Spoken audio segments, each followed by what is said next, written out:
మొత్తం మీద చాలామంది అడుగుతూ ఉన్నారు అంటే తీన్మాన్ మల్లన్న ఎప్పుడు వచ్చి మాట్లాడతాడు తర్వాత అసలు యాక్చువల్గా కొంతమంది ఏమో తెలంగాణ తెలుగుదేశం పార్టీ పెడుతున్నారు, తెలంగాణ తెలుగుదేశం పార్టీకి పోతున్నాడని కొంతమంది, లేదు బీఎస్పీకి పోతున్నాడని కొంతమంది, లేదు జనసేనకు పోతున్నాడని కొంతమంది, అది కాదు బీసీ పార్టీ సొంత పార్టీ పెడుతున్నాడని మళ్ళీ మరికొంతమంది, లేదు కాంగ్రెస్లోనే మాట్లాడడానికి రాహుల్ గాంధీ గారి దగ్గరికి వెళ్ళి రాహుల్ గాంధీతో మాట్లాడేసి ఇదంతా కూడా సెట్ చేసుకుంటున్నాను కొంతమంది.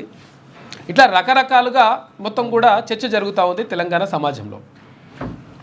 అయితే ఏం జరుగుతుంది అసలు మల్లన్న తీసుకున్నటువంటి నిర్ణయం ఎట్లుంటుంది అనే దానిపైన సర్వత్రా ఉత్కంఠ నెలకొని ఉన్నది. ఆ ఉత్కంఠ తెరవడాలంటే రేపు సాయంత్రం 4 గంటలకు రేపు సాయంత్రం 4 గంటలకు తీన్మాన్ మల్లన్ననే ప్రత్యేకంగా మీడియాతో మాట్లాడతాడు. అదొకటి అట్లున్నది. ఇంకా చాలా విషయాలు మనం మాట్లాడుకుందాం.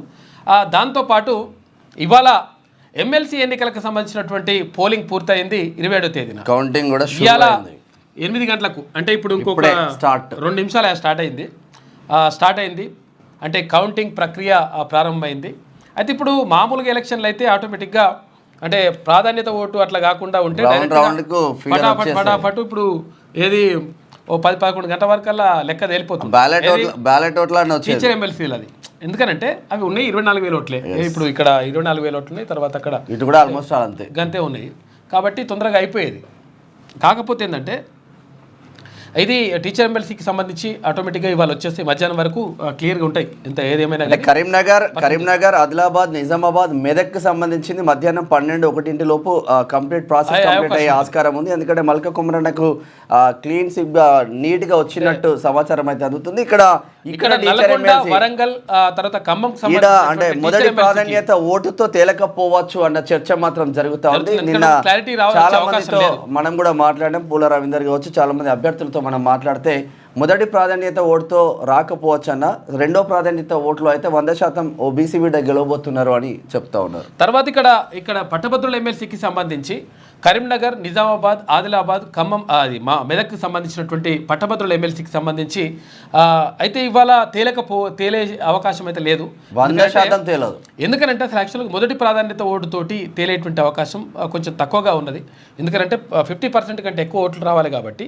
మామూలుగా అయితే ఆటోమేటిక్గా ఇక్కడ ప్రసన్న హరికృష్ణకు మంచి హెడ్ ఉందని చెప్పేసి అంటా ఉన్నారు. ప్రసన్న హరికృష్ణ గెలిచేటువంటి అవకాశం ఉందని చెప్తున్నారు. కాకపోతే ఏంటంటే బీసీ బిడ్డ, గౌడ బిడ్డ మీద కొన్ని వందల కోట్లు ఖర్చు పెట్టిండ్రు ఇద్దరు అభ్యర్థులు, నరేందర్ రెడ్డి కావచ్చు, రంజిరెడ్డి కావచ్చు. తర్వాత టికెట్లు తీసుకొచ్చుకోవడానికే కోట్లు ఇచ్చేయలేదు వీళ్ళు. ఫస్ట్ పార్టీలకు కోట్లు ఇచ్చేసి టికెట్లు తెచ్చుకున్నారు. టికెట్లు తెచ్చిన తర్వాత ఇప్పుడు హెలికాప్టర్ ఖర్చాయే, అక్కడ సభ ఖర్చాయే, మస్తు పైసలు కూడా వంచినట్ట అంత జరిగింది. సరే ఏది జరిగినా కానీ మొత్తం మీద ఇవాళ కాకుండా రేపు సాయంత్రానికి ఈ ఫలితం వచ్చేటువంటి అవకాశం ఉంటుంది. ఎందుకంటే మొదటి ప్రాధాన్యత ఓటుతోటి తేలిపోయేటువంటి అవకాశం లేదు. కాబట్టి రెండవ ప్రాధాన్యత ఓటు కూడా లెక్కించాల్సిన అవసరం ఉంటుంది. అప్పుడు రేపు రిజల్ట్ వచ్చే అవకాశం ఉంది పట్టభద్రుల ఎమ్మెల్సీకి సంబంధించి. అయితే ఎందుకు ఇట్లా అంటే లేట్ అవుతుంది అంటే ఇక్కడ 2,50,000 ఓట్లేమో ఇక్కడ పోలేనట్టున్నాయి. అయితే ఎందుకు లేట్ అవుతుంది అంటే మామూలుగా అయితే ఎలక్షన్లు అయితే ఎమ్మెల్యే ఎలక్షన్లు కానీ, ఎంపీ ఎలక్షన్లు కానీ, లేకపోతే స్థానిక సంస్థల ఎన్నికలు కానీ ఏముంటారు, డైరెక్ట్ ఎవరికి ఓట్లు ఎక్కువ వస్తే ఇప్పుడు 100 ఓట్లు ఉన్నాయి అనుకో, అందరికి ఒక్కడికి వేస్తాం. అక్కడ 19 వచ్చేసి ఒకరికి 20 అంటే 19 వచ్చి ఒకరికి 21 వచ్చినాయి అనుకో, 24 వచ్చినాయి అనుకో, కథం ఓటు అంటే గెలిచినట్టుగా తేల్చేస్తారు, అయిపోతుంది లెక్క. కానీ ఇక్కడ ఎమ్మెల్సీ ఎన్నికలకు సంబంధించి అట్లుంటుంది. 80% 50% దాటాలనేటువంటి ఒక నిబంధన ఉన్నది. దాని ప్రకారం అట్లా మొత్తం కూడా అంటే ఎలిమినేట్ చేసుకుంటూ వచ్చి చివరికి అట్లా తేలుస్తారు దాన్ని. కాబట్టి అందుకని కొంతవరకు ఆలస్యం అయ్యేటువంటి అవకాశం ఉంటుంది. టీచర్ ఎమ్మెల్సీకి సంబంధించి తక్కువ ఓట్లు ఉన్నాయి కాబట్టి ఇవాళనే ఫలితాలు వచ్చేస్తాయి. ఏది ఇక్కడ నల్గొండ, వరంగల్, ఖమ్మంకి సంబంధించి కానీ, ఇటు కరీంనగర్, నిజామాబాద్, ఆదిలాబాద్, మెదక్కి సంబంధించి కానీ టీచర్ ఎమ్మెల్సీలు ఇవాళనే తేలిపోతాయి. ఇక పట్టభద్రుల ఎమ్మెల్సీ మాత్రం రేపు సాయంత్రానికి పూర్తి స్థాయిలో కొంతవరకు అవకాశం ఉంది. పూర్తి స్థాయి రాకపోవచ్చు. ఓవరాల్ గా బీసీల పార్టీ అని చెప్పుకుంటున్న కాంగ్రెస్ పార్టీకి మాత్రం చురుకల మీద చురుకలు మాత్రం అంటిస్తా ఉన్నారు. ఇటు మెదక్ ఎంపీ రఘునందన్ రావు బీసీల పార్టీ అని చెప్పుకుంటున్న కాంగ్రెస్, బడుగు బలహీన వర్గాల పార్టీ అని చెప్పుకుంటున్న కాంగ్రెస్ ఏలేది మొత్తం రెడ్డిలు, ఏలేది మొత్తం అగ్రకులాలు, కానీ చెప్పుకునేది మాత్రం ఎస్సీ ఎస్టీ బీసీలను అని చెప్పుకొని కుంక దొక్కుతూ ఉన్నది. ఎవరైనా బీసీల నుంచి వాయిస్ ఎమ్మెల్సీగా ఉన్న తీన్మార్ మల్లన్న బీసీల కోసం వాయిస్ లేస్తే ఆ బీసీ ఎమ్మెల్సీని అభ్యర్థిని సస్పెండ్ చేయడం ఇది ఎందుకు? మీకు విధానం లేదు, మీకు చర్చ లేదు అని చాలా పెద్ద ఎత్తున బయట ఎంపీ రఘునందనరావు అంటా ఉన్నారు. విషయం ఏంటంటే ఎలాంటి సందేశం ఇవ్వదలుచుకున్నారు ఈ సమాజానికి? ఎందుకనంటే కాంగ్రెస్ పార్టీ ఎలాంటి సందేశం ఇవ్వదలుచుకుంది?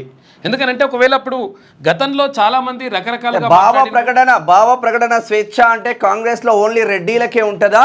ఎస్సీ ఎస్టీ బీసీలకు భావ ప్రకటన స్వేచ్ఛలు కాంగ్రెస్ పార్టీలో ఉండవా అని క్వశ్చన్ చేస్తా ఉంది తెలంగాణ సమాజం. చాలా సార్లు రకరకాలుగా విమర్శలు, ప్రతి విమర్శలు, తర్వాత ఇక్కడ ఏది గాంధీ భవన్లోనే కొట్టుకోవడాలు, తిట్టుకోవడాలు, తర్వాత గాంధీ భవన్లోనే ప్రెస్ మీట్ పెట్టి గాంధీ భవన్లోనే ఏది అక్కడ ఉన్నటువంటి కాంగ్రెస్ పార్టీ రాష్ట్ర అధ్యక్షుని పైన రకరకాలుగా ఇట్లా చేసినటువంటి సందర్భాలు చాలా కోకొల్లలు ఉన్నాయి. అయినప్పటికీ ఒక బీసీ అయినందుకేనా ఇక్కడ తీన్మార్ మల్లన్న పైన ప్రత్యేకమైనటువంటి చర్యలు తీసుకుంటున్నారో ఒక సామాజిక వర్గం అని చెప్పేసి ప్రధానంగా చర్చ జరుగుతూ ఉంది. ఇది ఎక్కడికి దారితీస్తుంది, ఏం కథ అవుతుంది అంటే ఎందుకంటే మొత్తం కూడా ఒక రకమైనటువంటి లైన్ గీత మాత్రం కనిపిస్తూ ఉంది. దీనివల్ల ఎవరికి నష్టం జరుగుతుంది, ఎవరికి లాభం జరుగుతుంది? తర్వాత విషయం లాభ నష్టాలు పక్కకు వదిలిపెడితే నిజంగా అసలు యాక్చువల్గా చేయాల్సిన పని ఏముండే? నిజంగా ఒకవేళ సస్పెండ్ చేయాల్సినటువంటి అవసరం ఉన్నదా? అంటే అంత తీవ్రమైనటువంటి తప్పేమైనా చేసిండా? అంటే ఒకవేళ జరుగుతున్నటువంటి పరిణామం ఏదైతే ఉందో కులగణనకు సంబంధించి ఈ కులగణనలో తప్పులు జరిగినాయి, దొర్లినాయి, కాబట్టి దీన్ని సరి చేసుకోవాల్సిన అవసరం ఉన్నది. సరి చేసుకుంటే ప్రభుత్వానికి మంచి పేరు వస్తుంది. తర్వాత సరి చేసుకుంటే రాహుల్ గాంధీ గారు ఏదైతే ఆశయం పెట్టుకున్నారో ఆ ఆశయం నెరవేరుతుంది అని చెప్పేసి తీన్మార్ మల్లన్న ప్రయత్నిస్తే ప్రత్యేకంగా దీనిపైన ఇట్లా చేయడం వల్ల అంటే యాక్చువల్గా రఘునందన్ రావు గారు అంటున్నాడు, ఏమంటుండంటే ఎలాంటి సందేశం ఇవ్వదలుచుకున్నారు? ఒక బీసీ బిడ్డను ఒక ఎమ్మెల్సీని తీన్మార్ మల్లన్న సస్పెండ్ చేయడం అంటే ఎలాంటి సందేశం ఇవ్వదలుచుకుంది కాంగ్రెస్ పార్టీ? వీళ్ళది ఏమైపోయిందంటే తీన్మార్ మల్లన్న సస్పెండ్ అయిన తర్వాత మున్నూరు కాపుల ప్రజాప్రతినిధులు ఎమర్జెన్సీగా వి హనుమంతరావు అన్న ఇంట్లో సమావేశం పెట్టింది. ఆ సమావేశానికి ఏఐసిసి ఇక కన్నెర్ర చేస్తుందంట. అంటే ఇంట్లో కాంగ్రెస్ పార్టీ బీసీ ఓడు తినాలన్నా కూడా మీ పర్మిషన్ తీసుకోవాలా? అన్నం తినాలన్నా ఎవరికి ఉండేటువంటి స్వేచ్ఛ ఎన్ని సంఘాలలో అయినా ఉండేటువంటి. అంజన్ కుమార్ యాదవ్ అడుగుతుండు కదా, ఓ యాదవ్ బిడ్డ అడుగుతుండు కదా, ముదిరాజులు అడుగుతున్నారు కదా, బీసీలలో అత్యధిక జనాభా ఉంది ముదిరాజులు, మా వాటా ఏదని అడుగుతున్నారు కదా. ఎన్ని రెడ్డిలకు మంత్రి పదవులు ఇస్తారు? ఎంతమంది రెడ్లు గెలుస్తారు? నామినేటెడ్ పోస్టులు ఎన్ని ఇచ్చిండ్రు? తర్వాత మంత్రి పదవులు ఎన్ని ఇచ్చిండ్రు? తర్వాత అసలు యాక్చువల్గా ఉన్న ఏ శాఖ ఎవరికి ఇస్తుండు? ఉన్నాయి అన్ని కూడా ఒక సామాజిక వర్గానికి ఇస్తే 100% ప్రభుత్వ ప్రజల నుంచి వ్యతిరేకత రాదా? ఇది ప్రజాపాలన ఎవరి లాభం జరుగుతుంది? చూద్దాం, మనం అన్ని విషయాలు మాట్లాడాలి. 100% తెలంగాణ రాష్ట్రంలో అయితే 100% ఇది కాంగ్రెస్ పార్టీ కాదు, రెడ్డి కాంగ్రెస్ అని పెట్టుకోవాల్సిందే అన్న చర్చ మాత్రం జరుగుతుంది. మరి రెడ్డి కాంగ్రెస్ పార్టీకి ఇప్పటికైనా మేల్కోవాల్సిందిగా అందరైతే విజ్ఞప్తి చేస్తున్నారు. చూద్దాం ఏం జరుగుతుందో. వెలుగు దినపత్రిక చూద్దాం ఒకసారి. ఇండియా హ్యాట్రిక్, 44 రన్స్ తేడాతో న్యూజిలాండ్ పై విజయం. రేపు సెమీస్ లో ఆస్ట్రేలియాతో ఆమెతుమి. ఛాంపియన్స్ ట్రోఫీలో ఇండియా హ్యాట్రిక్ విజయం సాధించింది. ఆదివారం జరిగినటువంటి ఆఖరి లీగ్ మ్యాచ్లో 44 రన్స్ తేడాతో న్యూజిలాండ్ పై గెలిచింది. ఈ కెరియర్లో రెండో వన్డే ఆడిన స్పిన్నర్ వరుణ్ చక్రవర్తి అంటే సూపర్ టర్నింగ్కు తోడు బ్యాటింగ్తో శ్రేయస్ అయ్యర్, తర్వాత హార్దిక్ పాండ్యా, అక్షర్ పటేల్ ఇక్కడ రాణించారు. దాంతో గ్రూప్ ఏలో టాప్ ప్లేస్ సొంతం చేసుకుంది. ముందుగా భారత్ 9 వికెట్లు కోల్పోయి 249 స్కోర్ చేయగా తర్వాత కివీస్ 45.3 ఓవర్లలో 205 రన్స్కే కుప్పకూలింది. మంగళవారం జరిగే తొలి సెమీస్లో ఆస్ట్రేలియాతో ఇండియా తలపడనుంది. మొత్తం ఇదే ఇండియా 3 మ్యాచ్లు గెలిచేసింది.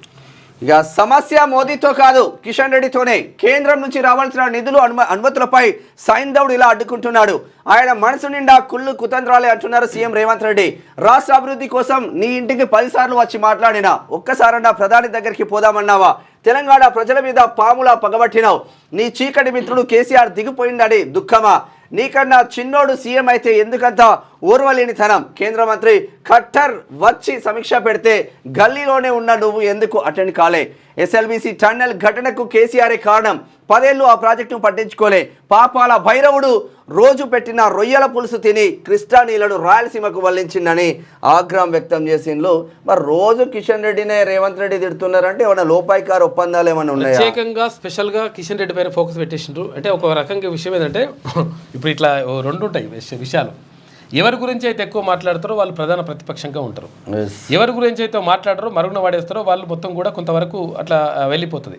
అంటే ప్రత్యేకంగా బీజేపీతోనే మా పోటీ అని చెప్పేసి అంటున్నారు కాబట్టి, అంటే బీజేపీలో ఓన్లీ కిషన్ రెడ్డినే లేపుదామని ప్రయత్నాలలో ఏమన్నా ఉన్నారా? మరి బీసీ బిడ్డలు బండి సంజయ్ కావచ్చు, ఆడ వెలమ బిడ్డ రఘునందన్ రావు కావచ్చు, ఇక్కడ ముదిరాజ్ బిడ్డ ఈటల రాజేందర్ కావచ్చు, వీళ్ళందరూ పైకి ఎదుగుతూ ఉంటే వీళ్ళందరినీ తొక్కి ఓన్లీ మళ్ళీ కిషన్ రెడ్డినే పై స్థాయిలో పెడదామని ఏమన్నా కుమ్మక్కు రాజకీయాలలో భాగం అనిపిస్తుంది మాకైతే ఇది.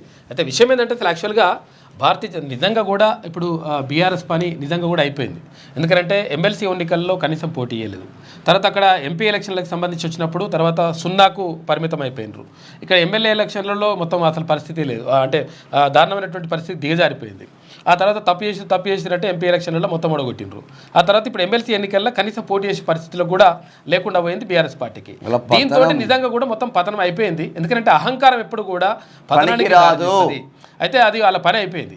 ఇప్పుడు నిజంగా ప్రధానంగా ఇప్పుడు తెలంగాణ రాష్ట్రంలో ఉన్నటువంటి పోటీ ఏదైనా అంటే ఒకవేళ పార్టీలకు సంబంధించి అనుకున్నప్పుడు భారతీయ జనతా పార్టీ కనిపిస్తుంది. కాబట్టి భారతీయ జనతా పార్టీని మనం టార్గెట్ చేసినట్టుగా కనిపిస్తూ ఉంది. బీఆర్ఎస్ పతనం ఎక్కడ మొదలైందంటే సింగరేణి ఎలక్షన్ల నుంచి మొదలైంది. పోటీనే చేయాలి. సందెట్లో సడేమియా లెక్క కేంద్ర మంత్రి కిషన్ రెడ్డి మోపయ్యారని సీఎం రేవంత్ రెడ్డి మండిపడ్డారు. మేం కష్టపడి పనులు సాధిస్తే ఆయన ఖాతాలో వేసుకుంటాడు, అయితే పనులకు అనుమతులు రాకపోతే రాష్ట్రంలో సీఎం ఏం చేస్తాడని నా మీద ఆరోపణలు చేస్తాడు. ప్రతిసారి నువ్వేం చేశావని ప్రశ్నిస్తున్నాడు. మరి కేంద్ర మంత్రిగా ఆయన తెలంగాణకు చేసిందే ఏం చేసిండు అని నిలదీశారు. తెలంగాణకు కేంద్రం నుంచి రావాల్సిన నిధులు అనుమతులు రాకుండా కిషన్ రెడ్డి సైంధవుడిలా అడ్డుకుంటున్నారని సీఎం రేవంత్ రెడ్డి అన్నారు. అయితే మొన్ననే ప్రధాని మోడీని కలిసి వచ్చిన తెలంగాణకు ఏదైనా చేయాలని ఆయనకున్నది, కానీ కిషన్ రెడ్డి సైంధవుడిలా తయారయ్యిండు. తన చీకటి మిత్రుడు కేసీఆర్ దిగిపోయిండన్న దుఃఖంలో ఉన్నాడు. మేం తెలంగాణ ప్రజల కోసం కష్టపడుతుంటే సంక్షేమ పథకాలు ఇస్తుంటే ఓర్వడం లేదు. రాష్ట్రానికి రావాల్సిన వాటిని కుళ్ళు కుతంత్రాలతో అడ్డుకుంటున్నాడు. సమస్య మోడీ దగ్గర కాదు, కిషన్ రెడ్డి దగ్గరనే ఉంది అని ఆగ్రహం వ్యక్తం చేశారు రేవంత్ రెడ్డి. అయితే వనపర్తిలో ఆదివారం సీఎం రేవంత్ రెడ్డి పర్యటించారు. 1000 కోట్ల రూపాయల అభివృద్ధి పనులకు శంకుస్థాపన చేశారు. అయితే అనంతరం ప్రజాపాలన ప్రగతి బాట బహిరంగ సభలో ఆయన మాట్లాడాడు. మొత్తం మీద ప్రధానంగా కిషన్ రెడ్డిని టార్గెట్ చేస్తూ ప్రతిరోజు కిషన్ రెడ్డి మీరే మాట్లాడుతూ ఉన్నారు. ఏదో సంథింగ్ ఈజ్ దేర్. అవసరమైతే రోబోలు వాడండి, ఎస్ఎల్విసి రెస్క్యూ సిబ్బందికి ఎలాంటి ఆపద రావద్దు అధికారులను ఆదేశించిన సీఎం రేవంత్ రెడ్డి. టన్నెల్ లోపలికి వెళ్లి సహాయక చర్యలు పర్యవేక్షించిన సీఎం రేవంత్ రెడ్డి. ఉగాదికి గద్దర్ అవార్డులు ఏటా అధికారికంగా భక్త రామదాసు జయంతి ఉత్సవాలని చెప్పేసి డిప్యూటీ సీఎం భట్టి విక్రమార్క అంటున్నారు. ఇక కళాకారులకు ప్రజాప్రభుత్వం అండగా ఉంటుంది. భవిష్యత్తు తరాలకు రామదాసు కీర్తనలు అందజేయాలి, సమాజంలో సేవాభావం పెంపొందించాలని సూచన. ఎల్బీ స్టేడియంలో ఘనంగా భక్త రామదాసు జయంతి ఉత్సవాలు చేసిండ్రు.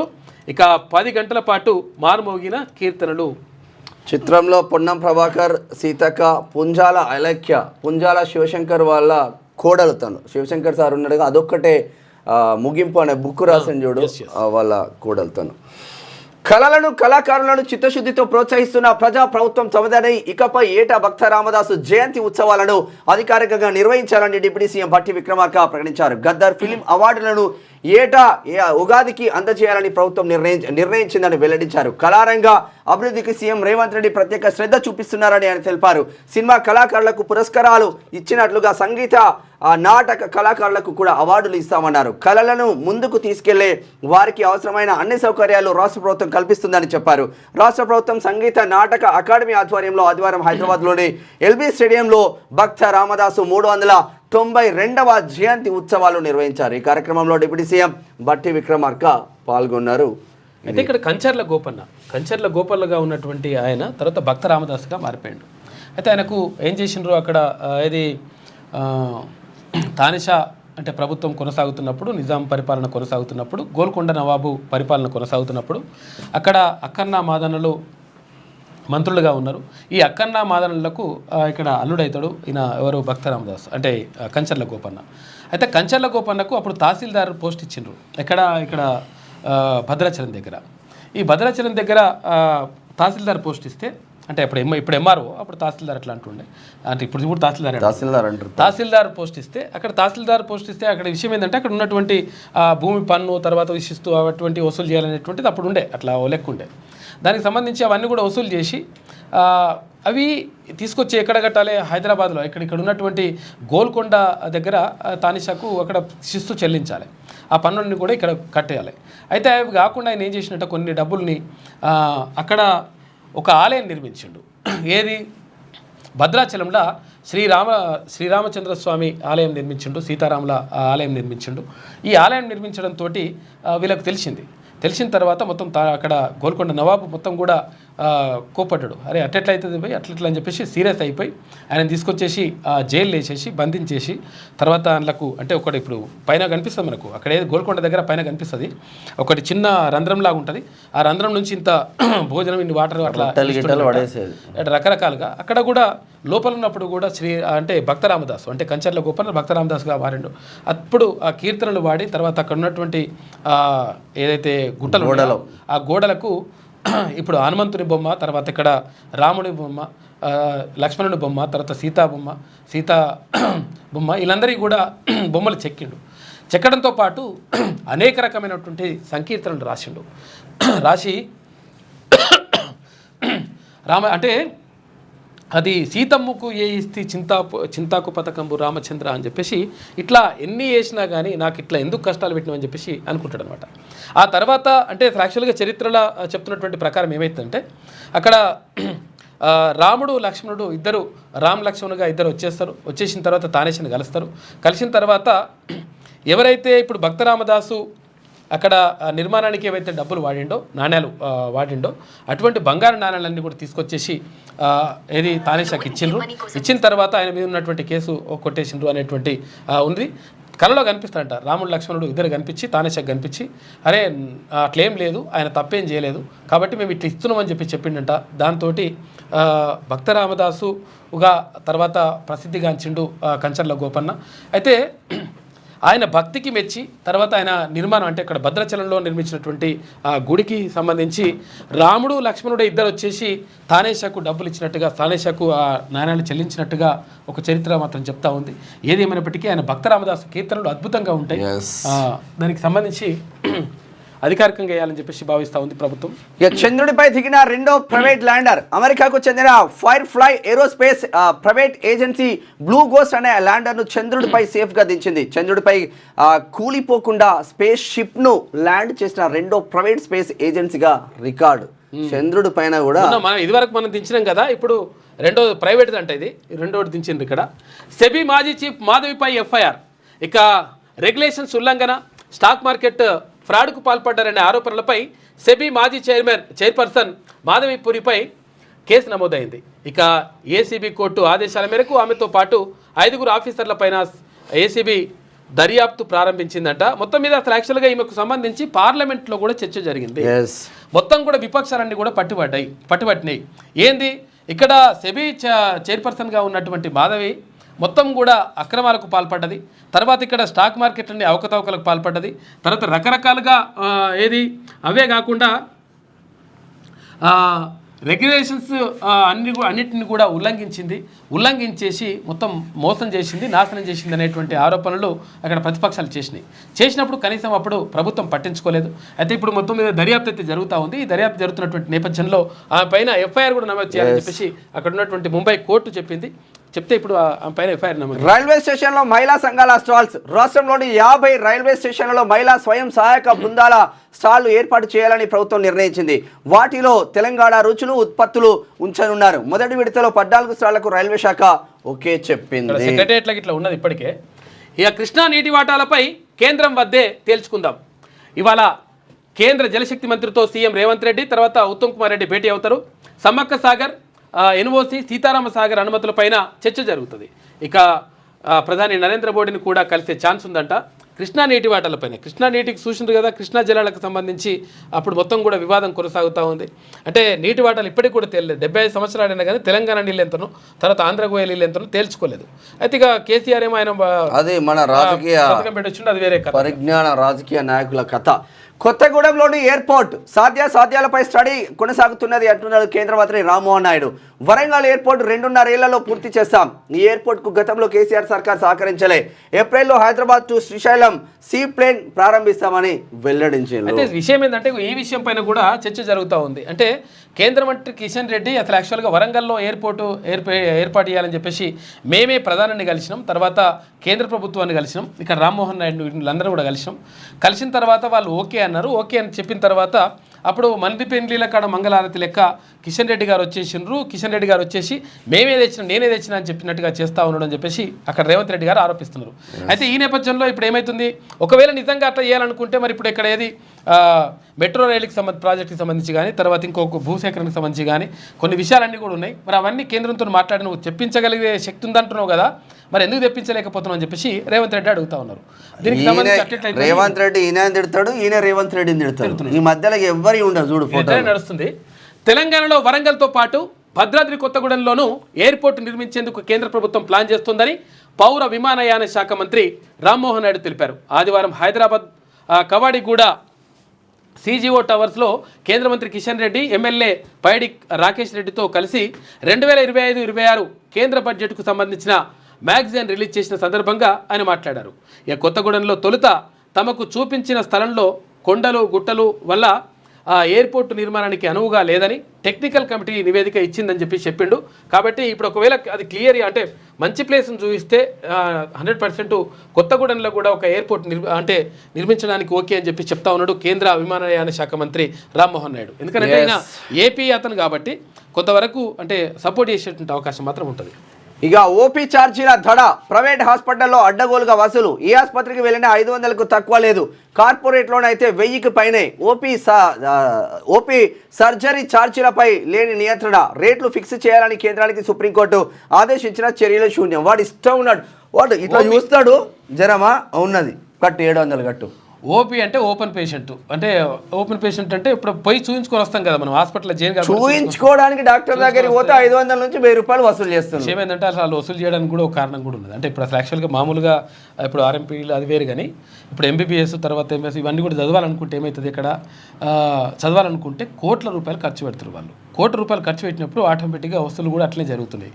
దీంతో ఎవరికి దెబ్బ పడతా ఉందంటే పేదవాడికి, తర్వాత ఎవరైతే నిజంగా అంటే డబ్బు లేనటువంటి వాళ్ళు నిరుపేదలు ఎవరైతే ఉంటారో వాళ్ళకి దెబ్బ పడతారు. ఫీజుల నియంత్రణ అనేది ఉండాలి, రాష్ట్రంలో లేదు, దేశంలో లేదు. ఏ హాస్పిటల్లో ఎంత ఫీజు ఉండాలి, తర్వాత ఏం కథ ఉండాలి, ఒక లెక్క ఉండాలి.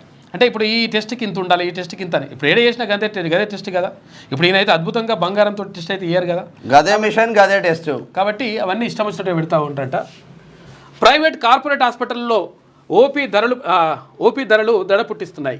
ఏదైనా నొప్పి జ్వరం అంటూ సాధారణ చెకప్కు వెళ్ళినా ఆసుపత్రులు అడ్డగోలుగా వసూలు చేస్తున్నాయి.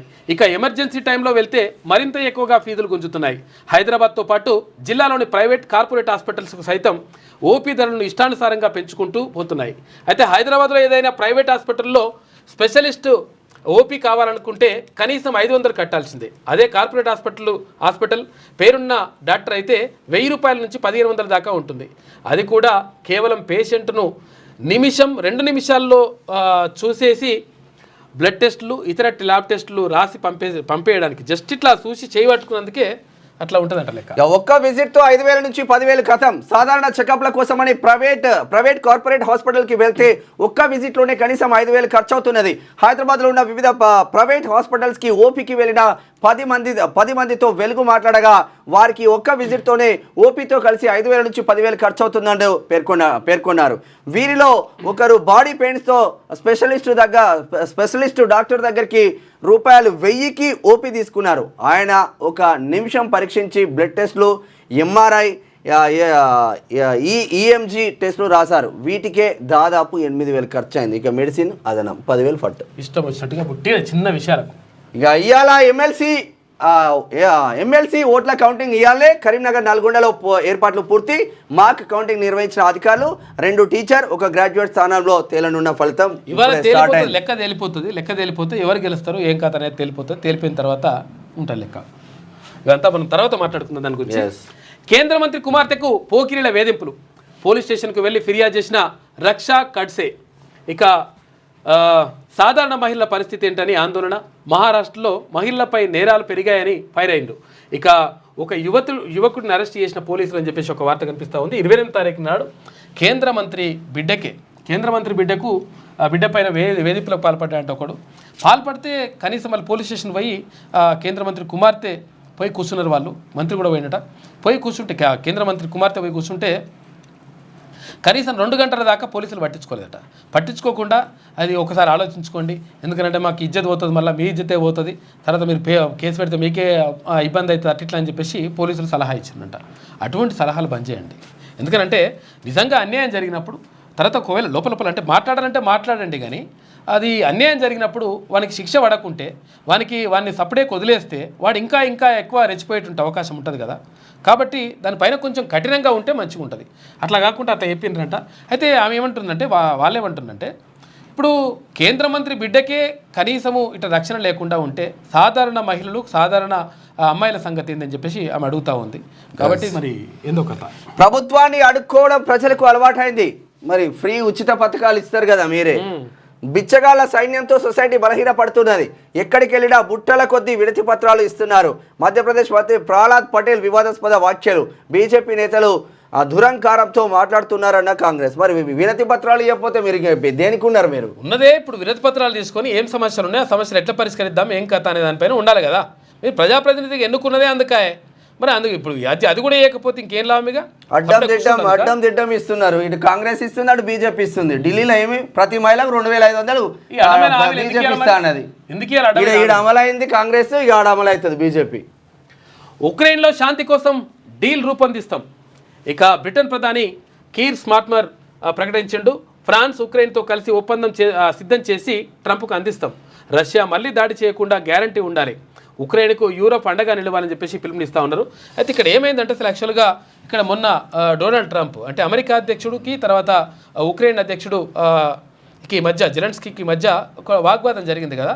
ఈ నేపథ్యంలో అమెరికా మరి సాయం అందిస్తుందా అనుకున్నప్పుడు అమెరికా సాయం అవసరం లేదని చెప్పేసి అనుకున్నటువంటి సందర్భంలో యూరోప్లో ఉన్నటువంటి ఫ్రాన్స్ కానీ తర్వాత ఇక్కడ బ్రిటన్ కానీ మిగతా దేశాలన్నీ కూడా మేము 100% మీకు ఉక్రెయిన్కి సహాయం అందిస్తాం, తర్వాత మేము మనందరం కలిసి పనిచేద్దామని చెప్పేసి అనుకుంటున్నారంట.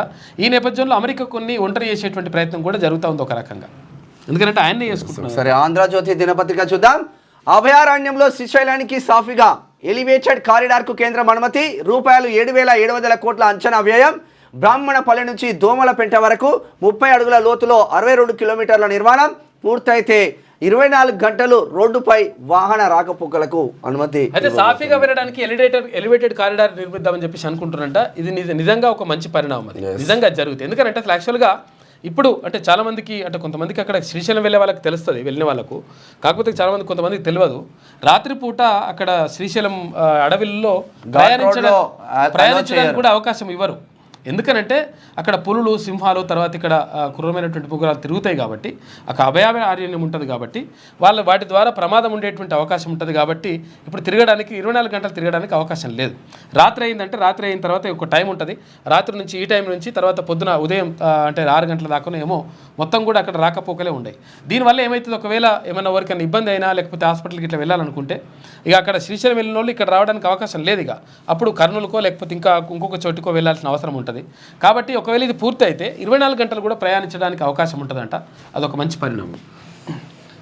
ఇది ఇట్లా ఉంటే జాబిలిపై బ్లూ గోస్ట్ చంద్రుడిపై దిగిన రెండో ప్రైవేట్ ల్యాండర్గా చరిత్ర. జనవరి 15న ప్రయోగించిన అమెరికన్ ప్రైవేట్ అంతరిక్ష పరిశోధన సంస్థ ఫైర్ ఫ్లై ఏరోస్పేస్ 15 రోజుల పాటు చంద్రుడిపై పరిశోధనలు. గురువారం దిగనున్న మరో ల్యాండర్ ఎథేనా. మరో 3 నెలల్లో జపానీస్ ల్యాండర్ కూడా ట్రాఫిక్ జామ్ చేస్తాడు మొత్తం అట్లానే ఉంది. ఇక సెబీ మాజీ చీఫ్ మాధవిపురిపై ఎఫ్ఐఆర్ నమోదు చేయండి. మరో 3 సెబీ డైరెక్టర్లు తర్వాత ఎస్ఈబి ఎండి సిఇఓపై కూడా 30 రోజుల్లో కేసు నివేదిక సమర్పించాలి. ఏసీబీకి ముంబైలోని ప్రత్యేక కోర్టు ఆదేశాలు జారీ చేసిందంట. మంచి పరిణామం ఇది. ఇక కేంద్ర మంత్రి రక్షా గడ్సే కుమార్తెకు పోకిరిల వేధింపులు. అనుచితంగా ప్రవర్తిస్తూ వీడియోలు తీసిన దుండగులు. ఈ నెల 28న మహారాష్ట్రలోని సంత్ ముక్తాయ్ యాత్రలో ఘటన. ఠాణాలో మంత్రి ఫిర్యాదు. 2 గంటలు కూర్చోబెట్టిన పోలీసులు. అమ్మాయి విషయం కావడంతో పునరాలోచించుకోవాలని సూచన. కేంద్ర మంత్రి కుమార్తెకే రక్షణ లేకపోతే ఎలా అని రక్షా గడ్సే ఆవేదన. పునరాలోచించుకోవాలంటారట. మరి ఏందో కేటీఆర్కు అహంకారం, కిషన్ రెడ్డికి కుళ్ళు. ఆయన కన్నా జూనియర్గా ఉన్న నేను ఎదిగానని అసూయ. రాష్ట్రానికి మంచి చేయాలని మోడీకి ఉన్నా కిషన్ రెడ్డి సైంధవుడిలా అడ్డుపడుతున్నారు. ఏదైనా వస్తే తన ఖాతాలో వేసుకుంటున్నారు. రాకపోతే రేవంత్ ఏం చేశారంటున్నారు. అయితే ఎయిర్పోర్ట్ తెచ్చింది ఆయనే అయితే మూసి త్రిబులార్ తర్వాత మెట్రోను అడ్డుకున్నది ఎవరు? కేంద్రం వద్ద ఈడీ సిబిఐ ఉన్నాయని ఎంతకాలం బెదిరిస్తారు? చావు ఓసారే వస్తుంది. కృష్ణాలో ఎక్కువ నీటిని ఏపీకిస్తూ కేసీఆర్ పెట్టిన సంతకం రాష్ట్రానికి యమపాశమైంది.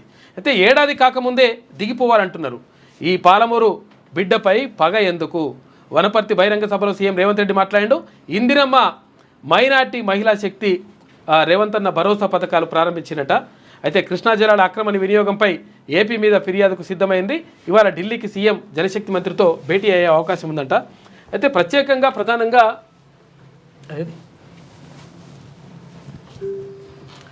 అయితే కిషన్ రెడ్డి పైన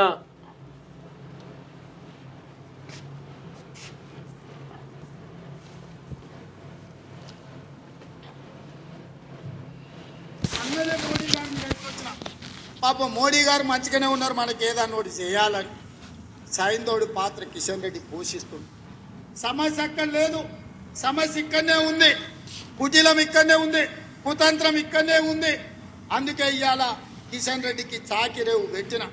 సమస్య మోడీ కాదు, సమస్య ఇవాళ సమస్యలు పరిష్కరించాలని మోడీ తెలంగాణ పట్ల సానుభూతితో ఉన్న కిషన్ రెడ్డి గారు పగతోని ఉన్నాడు. మనం ఏమనుకుంటాం అంటే ఇప్పుడు రేవంత్ రెడ్డి కిషన్ రెడ్డి ఇద్దరు తిట్టుకుంటున్నారు అనుకున్నారు. వాళ్ళిద్దరు కలిసినప్పుడు ఎంత ప్రేమగా ఆలింగనం చేసుకుంటారో మీరు చూడండి. ఇది కూడా బీసీల ఎస్సీ ఎస్టీ బీసీల పైన జరుగుతున్న కుట్రనగా భావించాల్సిన అవసరం ఉంటుంది. ఎందుకంటే ఒక క్యాండిడేట్ను ఎవరైతే మనం తగ్గఫోర్గా ఉంటామో వాడే పైకి ఎదుగుతూ ఉంటారు. రిమైనింగ్ వాళ్ళ చరిత్ర ఏముండదు, అంటి పేపర్లలో వాళ్ళ వార్తలే ఉంటాయి. గమ్మతుంటుంది ఇదంతా. ఇక బీఆర్ఎస్ వాళ్ళే టన్నెల్ ప్రమాదం, 10 ఏళ్ళు వాళ్ళు పట్టించుకోలేదు. ప్రమాదం జరిగాక అబుధాబిలో హరీష్ జల్సాలు. ఎస్ఎల్బీసీ పూర్తి చేసి నిబద్ధతను నిరూపించుకుంటామంటున్నారు రేవంత్. టన్నెల్ లోనికి వెళ్ళి యాక్చువల్గా ఏ ముఖ్యమంత్రి కూడా వెళ్ళలేదు. నిజంగా కూడా నిన్న వెళ్ళిండు ముఖ్యమంత్రి, వెళ్ళేసి అక్కడ పైన నుంచి కూడా ఏరియల్ సర్వే చేసిండు. తర్వాత కిందికి లోపల టన్నెల్లోకి కూడా వెళ్ళిండు. ఎందుకంటే అక్కడ ప్రమాదం జరిగింది, కనీసం ముఖ్యమంత్రి పట్టించుకుంటలేడు, వస్తలేడని చెప్పేసి అన్నారు కదా. కాబట్టి నేను వెళ్ళిండు అక్కడికి. 2వ వారంలో బడ్జెట్ సమావేశాలు, 6న క్యాబినెట్ భేటీలో ఖరారు. ఇక తొలుత ఎస్టీ వర్గీకరణ బీసీ బిల్లుకు అసెంబ్లీలో ఆమోదం, తర్వాత వారం పాటు విరామం. ఇక అనంతరం ఢిల్లీకి అఖిలపక్షం. బీసీఏకు 42% కోటా కోసం రాజ్యాంగ సవరణ చేయాలంటూ కేంద్రంపై ఒత్తిడి. విరామం తర్వాత బడ్జెట్. ఇక ఏప్రిల్ 3 దాకా సమావేశాలు. అసెంబ్లీని ప్రోరోగ్ చేస్తూ గవర్నర్ ఉత్తర్వులు జారీ చేసిండు అని చెప్పేసి ఒక వార్త. మొత్తం మీద 2వ వారంలో బడ్జెట్ సమావేశాలు ఉంటాయంట. లభించని ఆచూకీ టన్నెల్లో కొనసాగుతున్న సహాయక చర్యలు. నీటి ఊటతో అవాంతరాలు. 7 మీటర్లు తవ్విన కానారాని జాడ నేడు కొలికి వచ్చే అవకాశం అయితే ఉంది. ఇక సీఎం రేవంత్ కన్ఫ్యూజన్లో. విమానాశ్రయాలు నిర్మించేది కేంద్ర ప్రభుత్వం, రాష్ట్రం కాదు. ఇక మామునూరు ఎయిర్పోర్టును ఎవరు తెచ్చారో ప్రజలకు తెలుసు. మిగులు ఉన్న తెలంగాణ కాంగ్రెస్ వచ్చాక అప్పుల పాలయ్యి ఎలా అయ్యింది? విమానాశ్రయానికి భూసేకరణ ఎంత త్వరగా చేస్తారో చూద్దాం. భూమి ఇస్తే 2.5 ఏళ్లలోనే పూర్తి. అయితే కేంద్ర మంత్రి రామ్మోహన్ నాయుడు తర్వాత రామప్పకు గుర్తింపు వచ్చినప్పుడే మోదీ ఎయిర్పోర్ట్ హామీ ఇచ్చారు. విమానాశ్రయంలో వరంగల్లో ఉపాధి అవకాశాలు పెరుగుతాయని చెప్పేసి కిషన్ రెడ్డి అంటున్నారు. ఇద్దరే తిట్టుకుంటున్నారు. ఉమ్మడిగా ఎదుర్కొందాం, తరానికోసారి వచ్చే సమస్య ఇది. శాంతి చర్చల్లో ఉక్రెయిన్ను బలంగా ఉంచాలంటే మన సాయం అవసరం. అమెరికా పాత్రను విస్మరించలేం. యూకే ప్రధాని కీర్ స్మార్టర్. EU దేశాల భేటీ తర్వాత వ్యాఖ్యలు. అమెరికాతో సంబంధం లేకుండా యూరోప్ దేశాలు బలోపేతం కావాలి. European commission chief Ursula. అంటే ఇప్పుడు ట్రంప్ ఏమైందంటే మేమే అగ్రరాజ్యం, గెలిచినా కాంచి మొత్తం పైనే ఉంటున్నాయి కళ్ళు. నువ్వు ఒక్కడివే బలపేతం కావడం ఏంది? ఇక అమెరికా లేకుండా మనం బతకమా? కాబట్టి మనం అందరం కలిసి గట్టిగా అయిదాం, తర్వాత 100% మనం సొంతంగా అభివృద్ధి సాధిద్దామని చెప్పేసి అనుకుంటున్నారంట ఏది యూరోప్ దేశాలు. ఇక ఉక్రెయిన్కు యూకే రుణం 24,855 కోట్ల రూపాయలు. ఆయుధాల తయారీకి ఊతం. జెలెన్స్కీకి కీర్ స్మార్టర్ సాదర స్వాగతం పలికిండు. అన్ని విధాలా అండగా ఉంటామని చెప్పేసి హామీ ఇచ్చిండు. అయితే వీళ్ళు ఏంటంటే యాక్చువల్గా ఇక్కడ రష్యాకు ఉక్రెయిన్కు మధ్య యుద్ధం జరుగుతూ ఉంటే రష్యానేమో ఇక్కడ పెట్టుబడి అదేది సామ్యవాద ఆర్థిక వ్యవస్థ అయితే, తర్వాత ఇక్కడ అమెరికా అయితేనేమో పెట్టుబడి ఆర్థిక వ్యవస్థ. అయితే దానికి మధ్య ఎప్పుడు కూడా యుద్ధం జరుగుతూ ఉంటుంది. అయితే ఈ నేపథ్యంలో ఇప్పుడు యూరోప్ దేశాలు కూడా ఉక్రెయిన్కి మేము సహాయం చేస్తామని అంటున్నాయి. ఇది ఇట్లా ఉంటే అక్రమ వలసలకు కళ్ళెం వేసా ఫిబ్రవరిలో 8,326 కేసులే దేశ చరిత్రలోనే అతి తక్కువ. ఇకపై ఇంగ్లీష్ అధికార భాష. అమెరికా అధ్యక్షుడు ట్రంప్ అంటున్నారు. ఇంగ్లీష్కు పట్టం, వైవిధ్యానికి గొడ్డలి పెట్టంటూ నిరసనలు మాత్రం వెల్లువెత్తుతున్నాయి. ఎమ్మెల్సీ ఎన్నికల ఓట్ల లెక్కింపు ఇవాళనే ఇంకా ఉదయం 8 గంటలకు ఆల్రెడీ ప్రారంభమైంది. కౌంటింగ్ ప్రారంభమైంది. ఏమైనా వచ్చింది చూడు. ఇక పట్టభద్రుల నియోజకవర్గం ఫలితం వెల్లడికి 2 రోజులు పట్టే అవకాశం ఉందట. ఎమ్మెల్యే కోట ఎమ్మెల్సీ ఎన్నికల నోటిఫికేషన్ ఇవ్వాలనే ఉన్నది. అయితే మొత్తం మీద ఇక్కడ ఎమ్మెల్సీ ఎన్నికల ఓట్ల లెక్కింపు ఆల్రెడీ ప్రారంభమైంది 8 గంటలకు. 8 గంటలకు ప్రారంభమైంది కానీ ఒక 12-1 గంట వరకు టైం పడుతుంది. 12-1 గంట వరకు కొంతవరకు అదే ఈ టీచర్ ఎమ్మెల్సీలకు సంబంధించి కొంతవరకు ఫలితం వచ్చేటువంటి అవకాశం ఉంటుంది. సాయంత్రం లోపల మొత్తం పూర్తిగా ఫలితాలు వస్తాయి. ఈ టీచర్ ఎమ్మెల్సీకి సంబంధించి 2 ఎమ్మెల్సీలు ఇక్కడ కరీంనగర్, నిజామాబాద్, ఆదిలాబాద్, మెదక్కి సంబంధించి ఒకటి, తర్వాత ఇక్కడ నల్గొండ, వరంగల్, ఖమ్మంకు సంబంధించినటువంటి ఒకటి. ఈ 2 టీచర్ ఎమ్మెల్సీ స్థానాలకు సంబంధించి మధ్యాహ్నం వరకు క్లారిటీ వస్తుంది. సాయంత్రం వరకు ఫుల్ ఇక మొత్తం ఫలితం తేలిపోతుంది. అయితే ఇక్కడ ఈ పట్టభద్రుల ఎమ్మెల్సీకి సంబంధించి మాత్రమే అది రేపు సాయంత్రం అవుతుందో మరి ఇంకా ఎల్లుండి పొద్దున అవుతుందో అట్లా అయ్యే అవకాశం ఉంటుంది. కొంచెం టైం పడుతుంది. ఇక ఇది ఇట్లా ఉంటే 8,000 కోళ్ల మృతి. సంగారెడ్డి, మెదక్ జిల్లాలో బర్డ్ ఫ్లూ కలకలం. సంగారెడ్డి జిల్లా బొమ్మారెడ్డి ఏపీలోనే బర్డ్ ఫ్లూ వస్తుందని చెప్పి అనుకున్నారు. కాకపోతే ఏంటంటే సిటీ సరౌండింగ్లో కూడా జరుగుతుంది. మన యాదాద్రి జిల్లాలో మస్తు వేల కోళ్ళు అక్కడ చచ్చిపోయింది. తర్వాత ఇక్కడ ఇప్పుడు సంగారెడ్డిలో జరుగుతూ ఉంది. చుట్టుపక్కల ఇవంతా కూడా కోళ్లకు చాలా ఇబ్బందిగా ఉన్నది. అయితే ఈ బర్డ్ ఫ్లూ కొంతవరకు అది అంటే సెట్ అయ్యే వరకు చికెన్ తినకపోవడమే మంచిదని చెప్పేసి కొంతమంది వైద్యులు అంటూ ఉన్నారు. లేదు అట్లా కాదు, 100 డిగ్రీస్ కంటే కొంచెం ఎక్కువ ఉడకబెడితే తినొచ్చు అని చెప్పేసి కొంతమంది అంటున్నారు. కానీ మరి చూడండి, ఆలోచించుకొని చేయాలి. ఇక స్నానానికి కూడా పనికిరాని గంగా నీరు. బీహార్లో అనేక చోట్ల కలుషితం. అధిక స్థాయిలో కోలిఫామ్ బ్యాక్టీరియా. రాష్ట్ర ఆర్థిక సర్వే నివేదిక వెల్లడి. ఇక ఫిబ్రవరిలో 17 అవినీతి కేసులు. పట్టుబడ్డ వారిలో పోలీసులు ఎక్కువ. ఏసీబీ డీసీ విజయ్ కుమార్ వెల్లడి. నిజంగా పోలీసులను పట్టుకోవాలంటే మస్తు లంచాలు తీసుకుంటున్నారు. దొరుకుతారు ప్రతిదానికి లంచమేనా? చాలా ఈజీగా దొరుకుతారు. పోలీసులు ఏం పని చేస్తున్నారు? పోలీసులు తర్వాత ఇక్కడ రెవెన్యూ డిపార్ట్మెంట్ లో కానీ వాళ్ళు ఈజీగా ఫోకస్ పెడితే రోజు టౌన్ ప్లానింగ్ లో ఈ టౌన్ ప్లానింగ్ ఆఫీసర్లు ఉంటారు కదా. ఇప్పుడు అక్రమాలు ఇప్పుడు మనం పోతే ఏమంటారు తెలుసా? ఒకవేళ చిన్నగా కొంచెం ఇట్లా గీత ఉందనుకో, ఇది మేము అక్రమం ఉన్నది ఇట్లా చేయడానికి వీల్లేదు, నిబంధనలు ఒప్పుకోమంటారు. మళ్ళా పైసలు ఇస్తే ఎవడన్నా వేరే నడిస్తే మాత్రం అంతా నిబంధనలంతా సాఫీగా జరిగిపోతే అంత సపరేట్గా మొత్తం గప్చుప్ అయిపోతుంది లెక్క. ఈ టౌన్ ప్లానింగ్ తర్వాత ఈ సిటీ ప్లానర్స్ ఉంటారు కదా, ఇక్కడ ఇట్లా నడుస్తుంది లెక్క. కాబట్టి నేను ఏమంటున్నానంటే ఇప్పుడు నిబంధనలు అందరికీ ఒకటే రకంగా ఉండాలి కదా. పైసలు ఇస్తే ఒక నిబంధన ఉంటుంది, పైసలు ఇవ్వకపోతే ఒక నిబంధన ఉంటుంది. ఇవన్నీ కూడా బంద్ చేస్తే మంచిగా ఉంటుంది. ఇక రెవెన్యూ డిపార్ట్మెంట్లో కూడా ఇక ఇది చెల్లదండి, ఇది కుదరదు, ఇట్లా ఉంటుంది లెక్క. 4 రూపాయలు తడిపితే మళ్ళీ అది అంత సెట్ అయ్యింది. రెవెన్యూ అంతే ఉంది, ఆర్టీఓ ఆఫీసులు అట్లనే ఉన్నాయి. RRR ఉత్తర భాగం ట్రాఫిక్ పై మళ్ళీ సర్వే. డిపిఆర్లో సమగ్ర వివరాలు లేవన్న కేంద్రం. రీసర్వేకు నిర్ణయం, ఆ తర్వాతే ఆమోదం. కేంద్రంతో పాటు రాష్ట్ర ప్రభుత్వం ప్రత్యేక రీసర్వే. ఆ మార్గంలో ఎన్ని వాహనాలు తిరుగుతున్నాయి, ప్రయాణించే వారి అభిప్రాయాలు ఏమిటి తదితర సమగ్ర వివరాల సేకరణ త్వరితగతిన ముగించాలని సర్కారు నిర్ణయం తీసుకుంది. ఇది ఆంధ్రజ్యోతిలో ఉన్న వార్తా కథనాలు. శనార్థి తెలంగాణ చూద్దాం. Bharat grand victory. ఇక 249 పరుగులు చేసి టీమిండియా అయితే 205 పరుగులకే కివీస్ ఆల్అవుట్ అయిపోయింది. 44 రన్స్ తేడాతో టీమిండియా విజయం సాధించింది. కివీస్కి చేరిన భారత్. ఇక బీసీలు వర్సెస్ రేవంత్ రెడ్డి. రెడ్లకే రేవంత్ పెద్దపీట వేస్తున్నారనే ఆరోపణ. అందుకే ఒక్కొక్కరిగా గళం విప్పుతున్న బీసీ నేతలు. ఇటీవల మున్నూరు కాపుల కీలక సమావేశం. పదవుల్లో దామాషాప వాటా కావాలంటున్న యాదవులు. రాష్ట్రంలోని అత్యధిక బీసీ జనాభా తమదేనంటున్న ముదిరాజులు. రెడ్ల రాజకీయంపై మండిపడుతున్న గౌడన్నలు.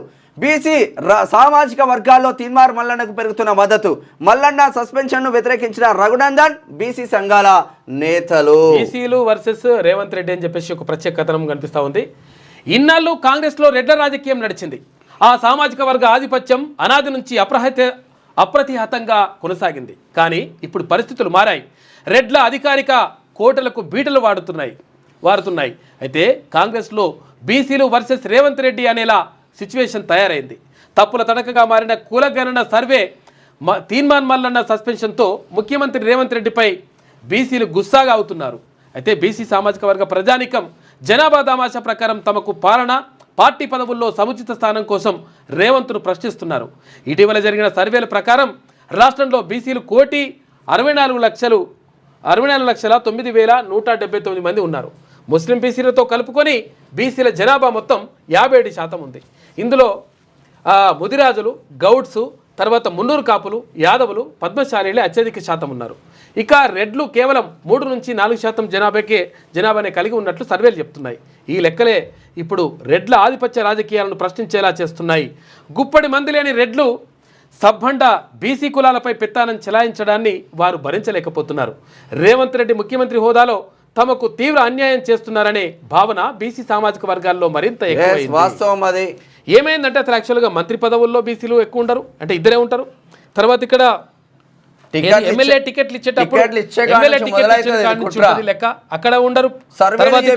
సర్వేలు చేపించడం బీసీలకు మీకు గెలుపు అవకాశాలు లేవు, గెలుపు గుర్రాలని ఇదో టికెట్లు ఇస్తే కదా గుర్రాలు ఇస్తారు. తర్వాత వీటితో పాటు ఇంకొకటి ఏమైతే యాకుత్పుర, చాంద్రాయణగుట్ట, ఇది చాంద్రాయణగుట్ట, బౌద్ధపుర, చార్మినార్, ఇక గోషామాల్, ఇటువంటి మలక్పేట, తర్వాత నామినేటెడ్ పోస్టులు ఏమన్నా ఉంటాయి అట్లా కార్పొరేషన్లు, వివిధ కార్పొరేషన్లు, ఖాతా కార్ఖానా ఏమైనా ఉంటుంది అనుకుంటే అవి కూడా ఒకే సామాజిక వర్గానికి ఇచ్చినట్టుగా ఆరోపణలు ఉన్నాయి.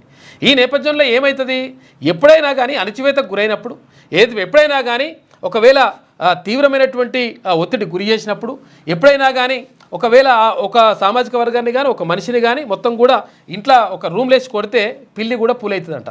అట్లా ఏమవుతుందంటే పూర్తిగా కావాలని చెప్పేసి ఏకఛత్రాధిపత్యంగా పరిపాలన చేస్తే 100% ప్రజల నుంచి తీవ్రమైనటువంటి వ్యతిరేకత రావడం ఖాయంగా కనిపిస్తుంది. ఇప్పుడు అదే జరుగుతుంది. ఒకసారి రఘునందన్ రావు ఏమంటున్నాడు చూద్దాం. మల్లన్న సస్పెన్షన్ సరికాదు, ఎంపీ రఘునందన్ రావు బీసీల హక్కుల కోసం మాట్లాడిన ఎమ్మెల్సీ తీన్మార్ మల్లన్నను కాంగ్రెస్ పార్టీ నుంచి సస్పెండ్ చేయడం విస్మయం కలిగిస్తుంది. ఇలాంటి నిర్ణయాలు ముఖ్యమంత్రి రేవంత్ రెడ్డి ప్రతిష్టను మరింత దిగజార్చుతాయి. ఈ రకమైన చర్యలతో సీఎం రేవంత్ రెడ్డి ప్రజలు బీసీలకు ఏం సందేశం ఇవ్వాలనుకుంటున్నారో సమాధానం చెప్తే బాగుంటుంది అని అడుగుతున్నాడు. యాక్చువల్గా ఎందుకు తీన్మార్ మల్లన్న తీవ్రమైనటువంటి నేరం చేసి తీవ్రమైనటువంటిది ఏమన్నా చేసిండు ఏమన్నా? అరే కులగణన సరిగా జరగలేదు, మరి జరిగినట్టు చూపిరు ఒకసారి. ఎవరైనా రర్రి చర్చకు రర్రి, ఎంత అద్భుతమైన వ్యక్తి వస్తాడో మొత్తం మొగుల మీదకి వెళ్ళి రర్రి, ఆకాశం మీదకి వెళ్ళి. అరే ఎవరు వస్తారు? మరి జరిగింది వాస్తవం, అక్కడ అన్యాయం జరిగింది వాస్తవం, అవకతవకలు జరిగినాయి వాస్తవం, అక్కడ తప్పులు తడకగా ఉన్నది వాస్తవం, పూర్తిగా కులగణన పూర్తి కాలేనిది వాస్తవం. ప్రభుత్వ లెక్కల ప్రకారమే 3,54,000 కుటుంబాలను కలవలేదని చెప్పేసి ప్రభుత్వ లెక్కలు చెప్పినాయి. మరి ఎంతమంది మళ్ళీ తర్వాత మీరు పెడితే నమోదు చేసుకున్నారంటే 18,000 కుటుంబాలు మాత్రమే.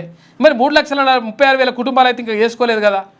మరి పరిస్థితి ఏంది? దాన్ని ఎట్లా తేలాలి లెక్క? 4% అని చెప్పేసి మీరు అంటున్నారు. ఆ 4% మంది 3%, 3.66% అంటున్నారు. మరి ఆ లెక్కలు ఎక్కడ తేలాలి, ఎవరి ఖాతాలు వేసుకోవాలి? 61% ఉన్నామని చెప్పేసి బీసీలు అంటా ఉంటే 56%కి పరిమితం చేశారని చెప్పేసి ఆరోపణ ఉన్నది. మరి 5% ఎటువాయే? ఇదంతా కూడా తేలాలి కదా. దీని మీద అడిగితే అట్లా అడగొద్దు, మేము మాది పెంచుకుంటే ఏం కాదు కానీ మీది పెరగొద్దు. పెరగడం ఏముంది, ఉన్నది ఉన్నట్టు కూడా చూపించమని చెప్పేసి అడుగుతున్నారు. రాహుల్ గాంధీ చెప్పిన మాట కూడా అదే. ఇక మల్లన్న సస్పెన్షన్ సరైంది కాదు. డర్రా దామోదర్ తెలంగాణ వాడ బల్జ సేవా సంఘం రాష్ట్ర అధ్యక్షుడు. ఎమ్మెల్సీ తీన్మార్ మల్లన్నను కాంగ్రెస్ పార్టీ ఆ పార్టీ నుంచి సస్పెండ్ చేయడం సరైంది కాదు. సస్పెన్షన్ తాము తీవ్రంగా వ్యతిరేకిస్తున్నాం. అగ్రవర్ణాల ఒత్తిడితో మల్లన్నను కాంగ్రెస్ పార్టీ నుంచి సస్పెండ్ చేశారు. ఎవరిని కుట్రలు చేసినా బీసీల ఐక్యత కోసం పోరాటాలు ఆపమని చెప్తా ఉన్నారు. బీసీ ఉద్యమాన్ని తీవ్రతరం చేస్తాం. ఒట్టే జానయ్య యాదవ్. బీసీల రాజ్యాధికార ఉద్యమాన్ని తీవ్రతరం చేస్తాం. బీసీల ఆత్మగౌరవ రాజ్యాధికారం కోసం బీసీలు చేయాల్సిన అవసరం ఉందన్నారు. అయితే అగ్రకులాల చేతిలో బీసీలు బందీలుగా మారిపోతున్నారన్నారు. ఈ నెల 9వ తేదీన బీసీ రాజకీయ చైతన్య సభకు ప్రజలు హాజరై విజయవంతం చేయాలి. ఎమ్మెల్సీ తీన్మార్ మల్లన్న నాయకత్వాన్ని బలపరచుదామని చెప్పేసి ఒట్టే జానన్న బీసీ జేఏసీ ఆధ్వర్యంలో భవిష్యత్తు కార్యాచరణకు సంబంధించి సమావేశం పెట్టిన ప్రత్యేకంగా దానిపైన మాట్లాడారు. ఇక ఉగాది నుంచి గద్దర్ అవార్డులు, వాగ్గేయకారులు, నాటకాలు వేసేవారికి అవార్డులు. ప్రజాప్రభుత్వంలో కళాకారులకు ప్రోత్సాహం. గత ప్రభుత్వం నంది అవార్డులు ఇవ్వలేదు. డిప్యూటీ సీఎం బట్టి విక్రమార్క. ఇక్కడ ఓటీటీలోకి నాగ చైతన్య వస్తున్నట. ఇక స్ట్రీమింగ్ అయ్యేందుకు సిద్ధమైన మూవీ. మార్చి 7 నుంచి నెట్ఫ్లిక్స్లో తండేల్ రాబోతుంది. తండేల్ అక్రమ వలసలు భారీగా తగ్గాయి. మెక్సికో యుఎస్ బోర్డర్లో చొరబాట్లను నిరోధించాం. అమెరికా అధ్యక్షుడు డొనాల్డ్ ట్రంప్.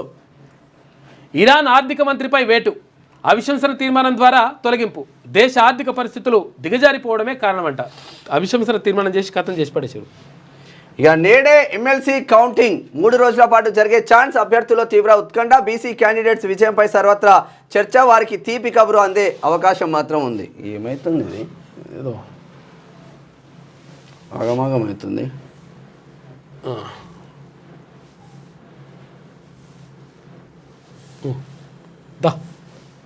ఓకే, ఏమైంది? ఇక స్థలాన్ని సేకరిస్తే పనులు ప్రారంభిస్తాం. దీర్ఘకాల డిమాండ్తోనే వరంగల్లో ఎయిర్పోర్ట్. తెలంగాణ సంస్కృతిని ప్రతిబింబించేలా నిర్మాణం. ఎయిర్పోర్టుతో రియల్ భూమ్ ఉపాధి అవకాశాలు. కొత్తగూడెం తర్వాత జక్రాన్పల్లి ప్రతిపాదనపై సర్వే చేస్తున్నాం. కేంద్ర విమానయాన శాఖ మంత్రి రామ్మోహన్ నాయుడు అంటుండు. మోడీ హామీ ప్రకారమే ఎయిర్పోర్ట్ అని చెప్పేసి కిషన్ రెడ్డి అంటుండు. 37 మంది దుర్మరణం. బోలివియాలో ఢీకొన్న బస్సులు. 39 మందికి తీవ్ర గాయాలు. క్షతగాత్రులు సమీప ఆసుపత్రికి తరలింపు. అసలు ఇప్పుడు ఈ యాక్సిడెంట్ అంటే గుర్తుకొచ్చింది. రమ్మని చెప్పాను. సిరిసిల్లలో కేటీఆర్ నిలదీసిన రైతులు. 10 ఏళ్లలో కనబడకపోవడంపై ఆగ్రహం. మీ అనుచరులు అక్రమ క్రషర్లు మైనింగ్ నడుపుతుండ్రు, అందువల్లే భూగర్భ జలాలు అడగంటిపోతున్నాయని చెప్పేసి ఫైర్ అవుతున్నట. కేటీఆర్ నిలదీసిన వాళ్ళు మొత్తం. అంటే ఇష్టం వచ్చినట్టుగా అప్పుడు క్రషర్లు కథా కార్ఖానా అంతా కూడా జరిగింది. ఇదేమైంది? ఇది ఇట్లా ఏమవుతుంది? ఒకసారి శనార్థి నేటి మాట చూద్దాం. నువ్వెత్తుకున్న బీసీ నినాదాన్ని ఎట్టి పరిస్థితుల్లోనూ వదిలిపెట్టకు మల్లన్న. ఈ ఎమ్మెల్సీ స్థానాలు గెలుపు బీసీ వాదానికి బోని కొట్టనున్నాయి. బీసీ అభ్యర్థుల విజయం వెనుక నువ్వెత్తుకున్న నినాదం ఉంది. ఇన్నాళ్ళు అగ్రవర్ణాల పాలనలో నలిగిపోయిన సమాజం ఇప్పుడిప్పుడు ఊపిరి పీల్చుకుంటుంది. తెలంగాణ ఉద్యమం మొదలైనప్పుడు కేసీఆర్ను కూడా వ్యతిరేకించారు. ఆ తర్వాత తెలంగాణ నినాదం ఎంత ఉవ్వెత్తున ఎగిసిపడిందో మనమందరం చూసాం. బీసీల పోరాటాన్ని అణిచివేయడానికి ఆధిపత్య వర్గాలు నీ మీద నిందలు మోపుతున్నాయి. తెలంగాణ సమాజానికి నువ్వు సుప్రభాత గీతమై ప్రజల్ని మేల్కొల్పుతున్నావు. అగ్రవర్ణాల కుట్రలను ఎప్పటికప్పుడు విప్పి చెప్తున్నావు. అయితే అతి తక్కువ కాలంలో నీ ఎదుగుదలను ఓర్వలేక కొందరు నాయకులు కుట్ర చేస్తున్నారు. నువ్వెక్కడా కృంగిపోకు, వెనుకడుగు వెయ్యకు. ఇన్నాళ్లకు బీసీల తరపున కొట్లాడే మొండోడు వచ్చిండని సబ్బండ కులాలు మీసాలు దువ్వుతున్నాయి మల్లన్న. కాబట్టి నువ్వు అట్లనే రాజన్న జబర్దస్త్గా రాసిండు. ఇక మరో తప్పు చేసిన కాంగ్రెస్ అంటూ బీసీల పక్షాన నిలబడ్డ ఎమ్మెల్సీ తీన్మార్ మల్లన్న సస్పెన్షన్. కాంగ్రెస్ ప్రతిసారి స్వయం కృపారాధంతోనే ఓటమి దిశగా పయనిస్తుంది. ప్రతి ఉద్యమానికి కారణం కాంగ్రెస్ అధికారంలో ఉండి తప్పులు చేయడం. ఆనాడు తెలంగాణ ప్రత్యేక రాష్ట్ర ఏర్పాటు చేస్తామని ఎన్నికల్లోకి వెళ్ళి 10 ఏళ్ల తర్వాత తెలంగాణను ప్రకటించడం. బీసీలకు 42% వాటాన్ని కల్పిస్తామని కామారెడ్డి డిక్లరేషన్ కాంగ్రెస్ పార్టీ తన మేనిఫెస్టోలో పొందుపరిచి ఎన్నికల్లోకి రావడం, గెలిచిన తర్వాత మర్చిపోవడం. ప్రశ్నించిన మల్లన్నపై సస్పెన్షన్ అంటూ తాటిశెట్టి క్రాంతికుమార్ తెలంగాణ జిల్లాల పూలే యువజన సంఘాల రాష్ట్ర కన్వీనర్, బీసీ రాజకీయ వేదిక రాష్ట్ర కన్వీనర్ చేస్తున్న వ్యాఖ్యలు. ఇది తాటిశెట్టి క్రాంతికుమార్ అది అంటుంటే ఇక్కడ మెజారిటీ బహుజన జాతి అస్తిత్వపు ఆకాంక్ష అని చెప్పేసి శ్రీకాంత్ మూగబోయిన గొంతువులకు తానే ఒక ధిక్కార స్వరంగా వినిపిస్తున్నాడు. తెలంగాణ అస్తిత్వపు కాగడాను రగిలిస్తూనే ఉన్నాడు. ఆయనే తీన్మార్ మల్లన్న. అనునిత్యం అస్తిత్వం లేని జాతుల పక్షాన నిలబడ్డట్టు నటిస్తూ అధికార కాంక్షను రుచి చూసిన అగ్రవర్ణాల కుట్రలను సైతం ప్రజాక్షేత్రంలో ఎండగడుతున్నాడు. ఒకవైపు ప్రజాప్రతినిధిగా, మరోవైపు తన జాతి తాలూకు ప్రతిరూపంలా ఈ తెలంగాణ పౌర సమాజంలో రాజకీయ ప్రత్యామ్నాయం అవుతున్నాడు. అగ్రవర్ణ ఆధిపత్య దొరల ఆలోచనల నుంచి వచ్చిన వారసత్వపు అధికార కాంక్షతో మనల్ని వెనుకకు నెట్టే అగ్రవర్ణాల ప్రతిబింబాలే నేటి తెలంగాణ రాజకీయ ముఖ చిత్రాలు. వాటి గురించి జర ఆలోచించండి అని చెప్పేసి శ్రీకాంత్ కుర్మ ఇంకొక వ్యాసం ఉన్నట్టు నాకు గంజా ఇది. ఓకే ఇది వ్యాసమేనా కాదా?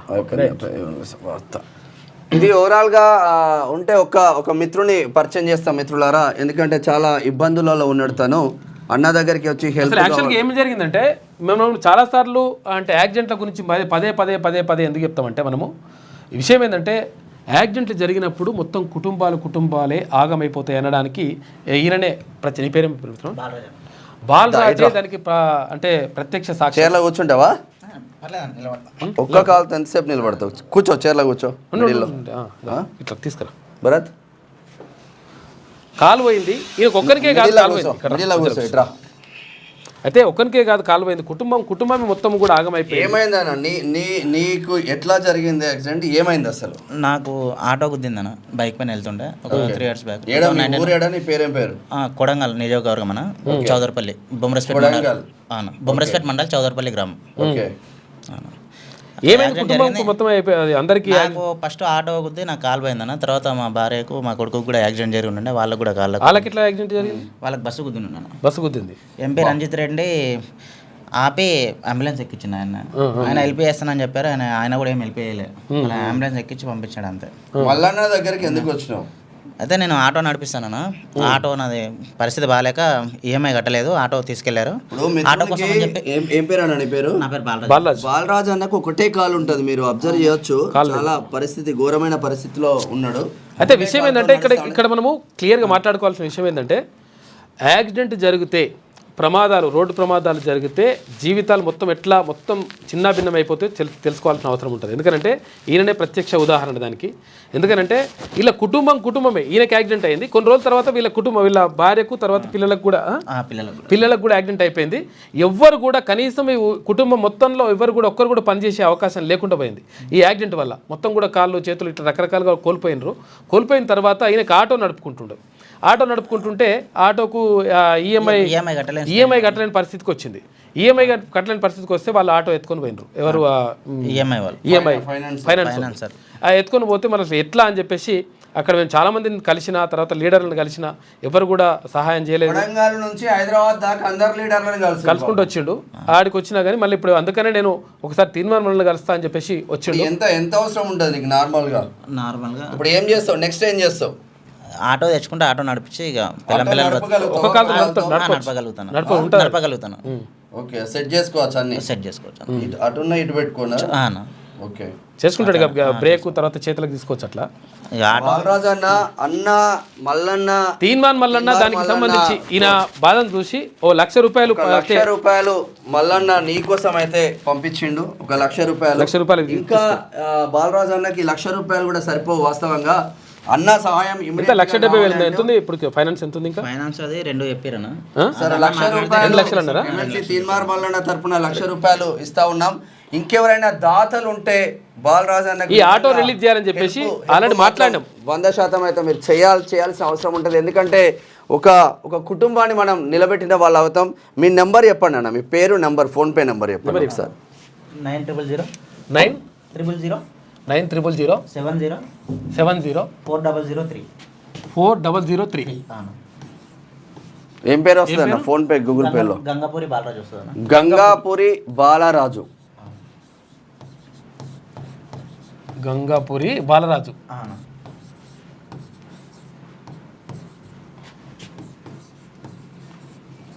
ఫోన్పే, గూగుల్ పే రెండు ఉంటాయి కదా. ఈ ఫోన్పే ఉంటుంది, తర్వాత గూగుల్ పే కూడా ఉంటుంది.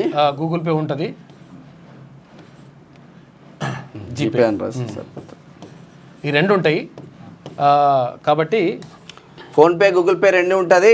మళ్ళీ ఒకసారి నెంబర్ చెప్తా ఉన్నాం మిత్రులారా, 9000704003. గంగాపురి బాలరాజు, కొడంగల్ నియోజకవర్గ బిడ్డ. ఒక కాలు పోగొట్టుకున్నాడు. కుటుంబం మొత్తం యాక్సిడెంట్లో చాలా ఇబ్బందులు పడి ఆ ఆటో ఫైనాన్స్ కట్టలేక అనేక సతమతం అవుతూ అనేక ఇబ్బందులలో ఉంటే ఫైనాన్సర్లు ఆటో కూడా తీసుకెళ్ళిండు. ఇప్పుడు కుటుంబ భారం పోషణ చాలా ఇబ్బందులలో ఉంది.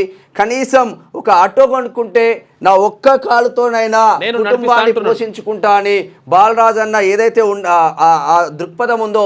ఎందుకంటే మనకు కాళ్ళు చేతులు అన్నీ ఉన్నా కూడా మనం కొందరం మనకేముందిలే బిందాస్గా ఉందాం అన్న కాన్సెప్ట్ ఉంటుంది. కాకపోతే నిజంగా హ్యాట్సాప్ చెప్పాల్సిందే. తీన్మార్ మల్లన్న, ఎమ్మెల్సీ తీన్మార్ మల్లన్న తరపున ₹1,00,000 సహాయం చేశాం. మీ తరపున బాలరాజు అన్నకు, ఒక బిడ్డకు మీరు ఎంత ఇచ్చినా పర్లేదు, అది అన్నదే నెంబర్, ఎంత ఇచ్చినా పర్లేదు. మీరు ఒక్కసారి బాలరాజు నెంబర్ ఏది? చాలా డేంజర్ పరిస్థితిలో ఉంది కుటుంబం, మీరు ఆదుకోవాల్సిందిగా మనవి.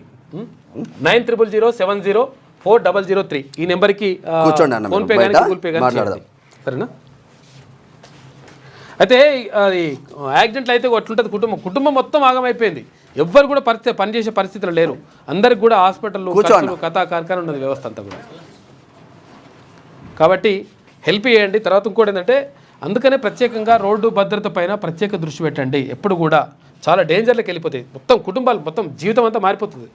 ఆనందంగా శనార్థి తెలంగాణలో ఉన్న వార్తా కథనాలు అయితే ఒకసారి పల్లవిలో ఉన్న వార్తా కథనాలు చూద్దాం. ₹5 రైతులకు విద్యుత్ కనెక్షన్. మధ్యప్రదేశ్ సీఎం మోహన్ యాదవ్ కీలక ప్రకటన. శాశ్వత విద్యుత్ కనెక్షన్ లేని రైతాంగానికి సౌకర్యం. 3 ఏళ్లలో 30 లక్షల సోలార్ ఇరిగేషన్ పంపుల్ని అందుబాటులోకి తెస్తాం. మధ్యప్రదేశ్ను సైన్స్ రంగంలో సంపన్న రాష్ట్రంగా తీర్చిదిద్దుదామని ధీమా. మనం ఏమనుకుంటామంటే ఇక ఇక్కడ ఉచిత బస్ ఇచ్చేసిండ్లు, కర్ణాటకలో అది ఇచ్చేసిండ్లు, కానీ ఓవరాల్గా మనం దేశం మీద ఏ రాష్ట్రంలో ఎటువంటి పథకాలు ఉన్నాయి, ఏ రాష్ట్ర సీఎం ప్రజల కోసం ఏం పనిచేస్తూ ఉన్నారు, ఏ రాష్ట్ర సీఎం నిజంగా అవినీతి లేకుండా పరిపాలన చేస్తూ ఉన్నారని చూస్తే మనం చాలా వెనుకబాటులో ఉన్నాం. విషయం ఏంటంటే చాలా వెనుకబాటులో ఉన్నాం. ఎప్పుడైనా ఉచితాలు ఇస్తున్నారంటే ప్రజల్ని మోసం చేస్తున్నట్టు అర్థం చేసుకోవాలి మనం. పూర్తిగా ఉచితం అంటే దాని అర్థం మోసం అన్నట్టు. ఎందుకంటే ఎవడు కట్టాలి? అవి 100% ప్రజలే కట్టాలి. కానీ ఎప్పుడు ఇవ్వాలి, ఎవరికి ఇవ్వాలి అంటే 100% నిజంగా నిస్సహాయమైనటువంటి స్థితిలో ఉంటారు. ఇప్పుడు వికలాంగులు ఉంటారు, దివ్యాంగులు ఉంటారు. దివ్యాంగులకు సంబంధించినటువంటి సహాయం చేయాల్సిన అవసరం ఉంటుంది. ఎందుకంటే వాళ్ళు సొంతంగా చేసుకోలేరు. తర్వాత ఇంకోవరికి ఇవ్వాలి, నిజంగా దారుణమైనటువంటి పరిస్థితిలో ఉన్న వాళ్ళకు. ఇప్పుడు బాలరాజు ఆఫీస్కి వచ్చి నాకు దివ్యాంగుడు, కాలు లేదు, అట్లనే పనిచేసుకుంటారు, అన్నో ₹1,00,000 అటువంటి వాళ్ళకు మనం కుటుంబాలను నిలబెడితే వాళ్ళు బాగుపడతారు. మన పథకాలు ఎట్లుండాలంటే, పథకాలు ఎప్పుడైనా ఏ ప్రభుత్వం అయినా కానీ పథకాలు ఎట్లుండాలంటే ఒక మనిషి తన కాళ్ళపైన తను నిలబడి తను పని చేసుకొని బతికి తర్వాత ఇంకొకరికి ఉపయోగపడేటట్టుగా ఆ పథకం రూపొందించాలి. అంటే అటువంటి పథకాలను రూపొందించి ఆయన స్వయంగా పని చేసుకొని బతికేటట్టుగా ఉండాలి. కానీ నేను ఫ్రీగా ఇస్తా తినరా అంటే మరి ఫ్రీగా ఇస్తే ఎన్ని కొండలు కూడా కరిగిపోతాయి. కాబట్టి ఫ్రీగా ఇవ్వడం అనేటువంటిది ఇప్పుడు అంటే ఏ ప్రభుత్వం అయినా కానీ ఏ పార్టీ అయినా కానీ ఏమైనా కానీ లెక్క. అయితే ఇవన్నీ కూడా ఏం చేస్తున్నాయి అంటే ప్రజల్ని మోసం చేయడమే ఒక రకంగా. ఫ్రీగా ఇస్తున్నారు అంటే ప్రజలు మోసం చేసినట్టు లెక్క. కాబట్టి మనం దాన్ని అర్థం చేసుకుంటే మంచిది. టీచర్ ఎమ్మెల్సీది అయితే కేవలం 2 రౌండ్లలో రిజల్ట్ బయటకు వచ్చేస్తుంది. గ్రాడ్యుయేట్ ఎమ్మెల్సీకి మాత్రం 12 రౌండ్లు ఉంటాయి. ఆ 12 రౌండ్లు మరి 3 రోజులు పడుతుందా 4 రోజులు పడుతుందా కూడా తెలియని పరిస్థితి అయితే ఉన్నది. కౌంటింగ్కు సర్వం సిద్ధం. ఇవాళనే ఎమ్మెల్సీ ఎన్నికల ఓట్ల లెక్కింపు ఉదయం 8 గంటలకు ప్రారంభమైపోయింది ఆల్రెడీ కౌంటింగ్ ప్రక్రియ. కౌంటింగ్ ప్రక్రియకు సుదీర్ఘ సమయం పట్టే అవకాశం. కరీంనగర్ అంబేద్కర్ స్టేడియంలో ఓట్ల లెక్కింపునకు ఏర్పాట్లు. ఇక గ్రాడ్యుయేట్ కోసం 21 టేబుళ్లు, టీచర్స్ కోసం 14 టేబుళ్లు ఏర్పాటు చేశారు. పట్టభద్రుల ఓట్ల లెక్కింపులో కీలకంగా మారనున్న 2వ ప్రాధాన్యత ఓటు. తెలుగు రాష్ట్రాల్లో తేలనున్న 6 అభ్యర్థుల భవితవ్యం అని చెప్పేసి ఒక వార్త కనిపిస్తా ఉంది. ఈ లైవ్ అయిపోయిన తర్వాత ఎమ్మెల్సీ ఎన్నికలకు సంబంధించినది లైవ్ మా ప్రతినిధులు క్యూనిస్ ప్రతినిధులు అందరూ అక్కడ నుంచి లైవ్ అప్డేట్ కరీంనగర్ నుంచి ఇక్కడ నల్గొండ నుంచి 2 దగ్గర ఉన్నారు. ఇది అయిపోయిన తర్వాత ఆ లైవ్ స్టార్ట్ అవుతుంది మిత్రులారా. ఇక రంజీ ట్రోఫీ విజేతగా విదర్భ గెలిచింది. న్యూజిలాండ్ పై భారత్ ఘన విజయం. ఇక అసెంబ్లీ సమావేశాలకు లైన్ క్లియర్. సభలను ప్రోరోగ్ చేస్తూ గవర్నర్ గెజెట్. సాంకేతికంగా తొలగిన అడ్డంకులు. వచ్చే వారంలో బడ్జెట్ సమావేశాలు జరగనున్నట్లు సమాచారం. బీసీ రిజర్వేషన్ల బిల్లు ఆమోద ముద్ర కోసం స్పెషల్ సెషన్ నిర్వహించే ఛాన్స్ ఉన్నది.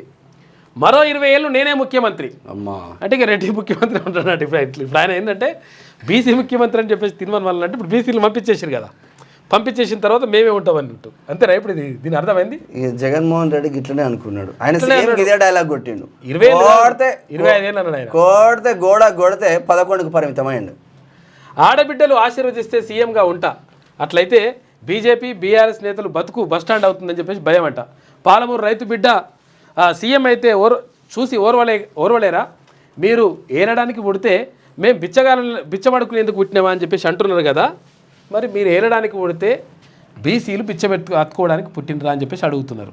ఎందుకనంటే మొత్తం కూడా స్వాతంత్రం వచ్చినప్పటి నుంచి ఈ 75 సంవత్సరాల కాలంలో ఎన్నడూ కూడా ఒక్క బీసీ కూడా ముఖ్యమంత్రి కావడానికి అర్హుడు లేడా? ముఖ్యమంత్రి కావడానికి అవకాశం ఉండదా? ఎందుకు ఉండదు అంటే మళ్ళీ అత్యధిక జనాభా ఎవరు ఉన్నారు అంటే బీసీలే. బీసీ ఎస్సీ ఎస్టీ మైనార్టీలు కలుపుకుంటేనే 90% మంది జనాభా. మరి 90% ఉన్నటువంటి జనాభాకు సంబంధించి ఏమో ముఖ్యమంత్రి కావద్దు. ఒక్క బీసీ కూడా ముఖ్యమంత్రి కాలేదంటే ఎంత దౌర్భాగ్యం. ఇది తెలుగు రాష్ట్రాలలో, ఇక్కడ ఆంధ్రప్రదేశ్లో కానీ ఇక్కడ తెలంగాణలో కానీ ఇప్పటి వరకు ఒక్క ముఖ్యమంత్రి కూడా బీసీ లేడు. మరి బీసీల గురించి ఎందుకు ఆలోచిస్తారు?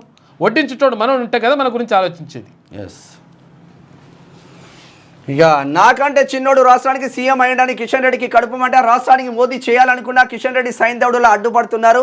ఓన్లీ కిషన్ రెడ్డి రేవంత్ రెడ్డి మధ్యలో రాయబారం నడుస్తూ ఉంది. ఇక వేరేటోళ్ళు ఎవడు ఇళ్ళకు దూర్చకూడదు వేరే బీసీలు. 7కు పెరిగిన ఉత్తరాఖండ్ మృతుల సంఖ్య అని చెప్పేసి ఇక నేడు ఢిల్లీకి CM Revanth Reddy, deputy CM Bhatti ఏది కావాలన్నా ఢిల్లీకి పోవాల్సిందే తప్పదాళ్ళు. ఇక కన్ఫ్యూజన్లో సీఎం రేవంత్ రెడ్డి ఎయిర్పోర్ట్లు నిర్మించేది ఎయిర్పోర్ట్ అథారిటీ ఆఫ్ ఇండియా, అంతేకాని రాష్ట్ర ప్రభుత్వాలు కాదు నిర్మించేది. అయితే తెలంగాణలోనూ ఎయిర్పోర్ట్లు ఏర్పాటు చేయాలని కిషన్ రెడ్డి సూచించారు. కేంద్ర మంత్రి రామ్మోహన్ నాయుడు అంటారు, ఎందుకంటే ఇద్దరు ఒకటే పార్టీ కాబట్టి అనుకుంటారు వాళ్ళు. ఎస్, ఇక నీరో చక్రవర్తిలా రేవంత్ పాలన చేతకాక ప్రతిపక్షాలపై విమర్శలు. మంత్రులు మాట వినడం లేదని స్వయంగా రేవంత్ చెప్పారు. బీసీల గురించి మాట్లాడిన ఎమ్మెల్సీ తీన్మార్ మల్లన్నను సస్పెండ్ చేస్తారా? పేరుకు మాత్రం పిసిసి అధ్యక్ష పదవి బీసీకి ఇచ్చారు. సీఎం పోస్ట్ కావాలని ముఖేష్ కుమార్ గౌడ్ హైకమాండ్ అడుగుతారా? మహేష్ కుమార్ గౌడ్ సార్, ముఖేష్ కాదు. మామునూరు ఎయిర్పోర్ట్ గురించి మాట్లాడే హక్కు కాంగ్రెస్ కి లేదు. కేటీఆర్ పై ఏసీబీ కేసు పెడితే కేంద్రానికి ఏమి సంబంధం? అరెస్టు చేయడానికి ముఖ్యమంత్రి భయపడుతున్నాడు. బీజేపీ ఎంపీ రఘునందన్ రావు సంచలన చేసింది వాస్తవం. ఆయన ఉన్నట్టు మాట్లాడతాడు. అబ్బా వెలమ బిడ్డ కావచ్చు, కాకపోతే పర్ఫెక్షన్ ఉంటుంది రఘునందన్ రావు దగ్గర, పర్ఫెక్షన్ ఉంటుంది, బరాబర్ మాట్లాడతాడు ఆయన.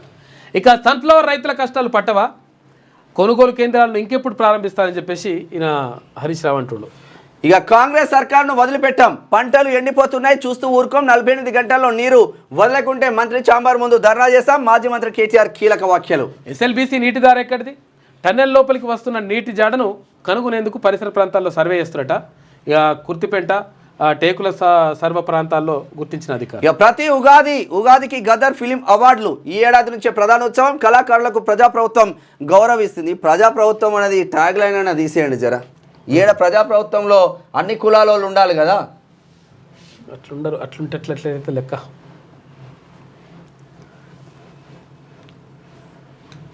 సరే, ఈనాడు దినపత్రిక చూద్దాం.